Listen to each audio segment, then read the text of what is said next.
Arising from the recent restrictions, we faced a huge demand for legal advice and legal information on the FLAC information line. This is usually raised by the most vulnerable in society, people who don't have access financially or do not have the knowledge to access legal information and advice at a time when most advice channels were closed. We also saw an increase in family law issues, specifically domestic violence, marital breakdown, and then employment law challenges, all of which affect the mental health, the personal health, and the financial health of people.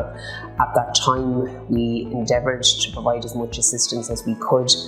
Obviously, as an NGO, we face challenges in the resources that we have at a time when the demand has increased hugely for such advice and information.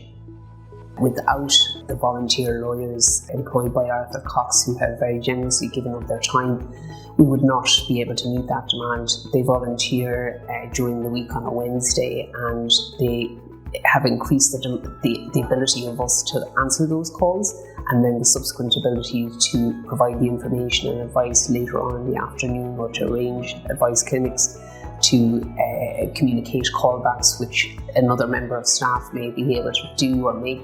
And without that volunteering from Arthur Cox, we simply would not be able to meet the additional calls each week, which on a yearly basis then obviously are massive. And we are hugely grateful for their ability, their volunteering, and the skill that they have in the communication of that information and advice.